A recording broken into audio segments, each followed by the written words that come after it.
SR9 Telugu news ఛానల్కు స్వాగతం సుస్వాగతం. ఆరోగ్యవంతమైన కళ్ళతోనే మనకి నిండు జీవితం, ఆనందమైన జీవితం అని ప్రముఖ సామాజిక సేవకుడు పాటంశెట్టి సూర్యచంద్ర పేర్కొన్నారు. కంటి సమస్యలను అశ్రద్ధ చేయవద్దని, కంటి నుండి నీరు కారుట, కళ్ళల్లో పుసుకులు కట్టుట, కళ్ళు దురద, కళ్ళ నుండి నీరు కారుట, కళ్ళు మంటలు, కంటి చూపు మందగించడం, తరచూ తలనొప్పి రావడం మొదల కంటి సమస్యలు ఉంటే అందుబాటులో కంటి వైద్యులు సంప్రదించాలని ఆయన పేర్కొన్నారు.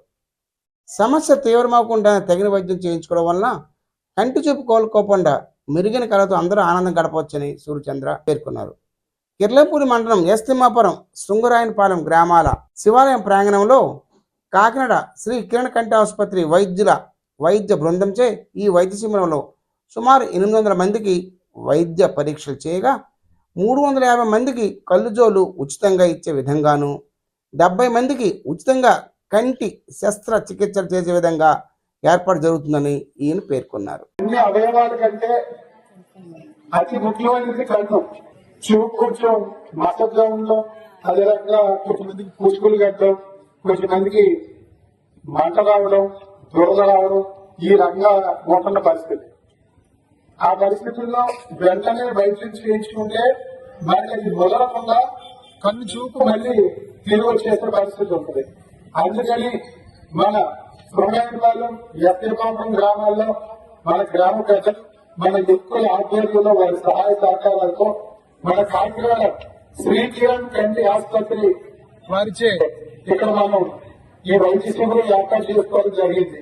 నాకు ముందు చూపించేయండి, నాకు ముందు చూపించేయాలని ఏమనకుండా ప్రతి ఒక్కరికి చూస్తారు. మధ్యాహ్నం 2 గంటల దాకా చూస్తారు. కళ్ళు పరిశీలన చేస్తారు. చేసిన తర్వాత మీకు కళ్ళజోడు పడతా, ఆపరేషన్ పడతా అని చెప్తారు. ఏమీ అవసరం లేదు అంటే ఏం అవసరం లేదమ్మని చెప్పి చెప్తారు. జగన్పేటలో కిరణ్ హాస్పిటల్కి వెళ్తే మళ్ళీ అక్కడ మీకు కళ్ళజోడు అంటే ఇక్కడ కళ్ళజోడు పడతా పడదా అన్నది ఇక్కడ ప్రశ్న జరుగుతుంది. కళ్ళజోడు పడడంతా అంటే మనకి ఏ కళ్ళజోడు వేయాలన్నది అక్కడ నిర్ధారణ చేస్తారు. నిర్ధారణ చేసి మీకు అన్ని కొలతలు అయితే అక్కడ తీసుకుని మీకు కళ్ళజోడు మళ్ళీ 2-3 రోజుల్లో మీకు ఉచితంగానే ఒక్క రూపాయి డబ్బులు ఎవరో తీసుకోకుండా ఎంత మంది అయితే అంతమందికి కూడా కళ్ళజోడు ఉచితంగా ఏర్పాటు చేయడం జరుగుతుంది. ఆపరేషన్ పడద్ది కంటికి అన్న వాళ్ళకి రేపు ఉదయం పుట్టుకుంటే 6 గంటల ఇక్కడికి వచ్చారు. ఏ ఊళ్ళో ఉన్నా సరే మళ్ళీ బస్సు ఇక్కడే బయలుదేరుతుంది. రేపు ఉదయం 6 గంటలకి 6 గంటల ఇక్కడికి బస్సు ఎక్కాలి. మీరు కూడా ఎవరో రావట్లేదు.